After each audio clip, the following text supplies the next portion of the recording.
Hello, I'm a light to medium spender, also known as a dolphin, and I'll be quickly going over why I'm going to skip both of these banners. Before we start talking about the banners themselves, I want to remind everyone that the anniversary is coming up in the next week or so, and MiHoYo hasn't announced any details regarding any new paid packages. So we had the double Primo Gem reset recently. However, beyond that, there hasn't been any other information. I think there's a pretty good chance that MiHoYo will have some pretty good deals for their anniversary because it greatly incentivizes returning players to come back and spend money on the game.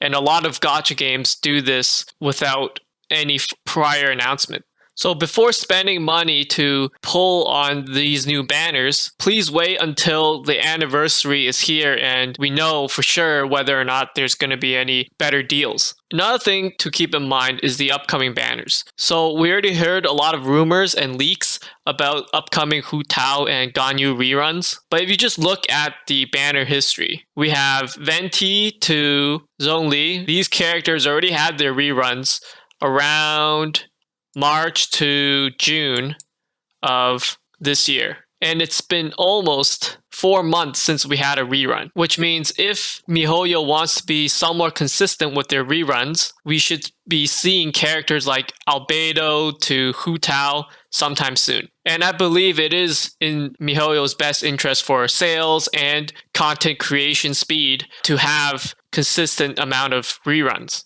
So if you're saving for any of these characters, please consider waiting until we get more information about these banners.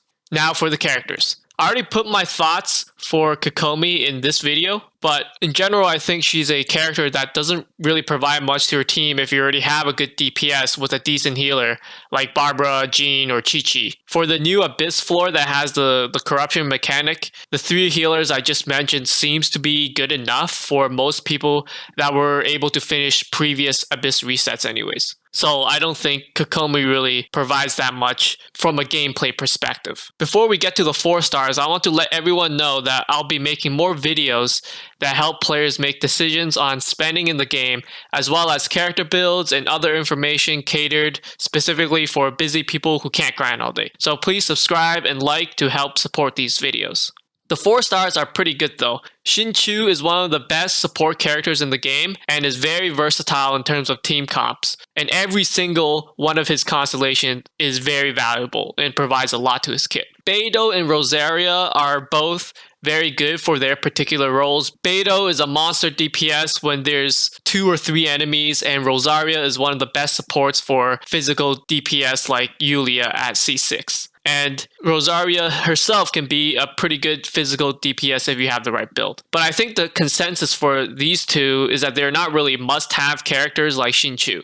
In general, I think the character banner isn't really worth risking the pity if you don't want Kokomi and you just want the 4 stars, unless you're at 0 pity.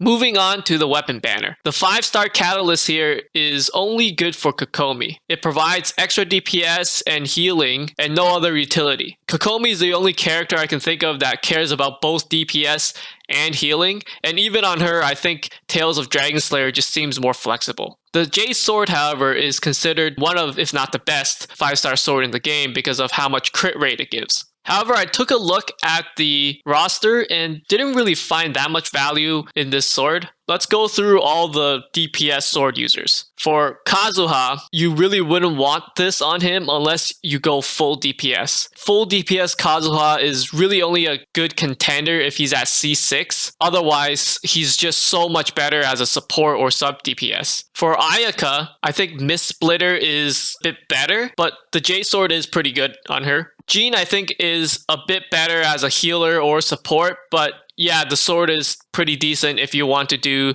DPS Jean, but also Aquilia Favonia is decent as well. I don't really have much experience with Kea DPS, but from what I've seen, I think you want to play around his ult or use physical damage, both of which Jade Sword isn't completely necessary. Kaching, yeah, so this character is the only one where the Jade Sword is definitively the best in slot 4. But the thing with Kaching is that there's so many better DPS options in her now. Raiden Shogun at C2 completely overshadows her DPS. Traveler, I mean, if you're using Traveler as your main DPS, I don't think you're going to be rolling for any banners anyways. And that about sums it up.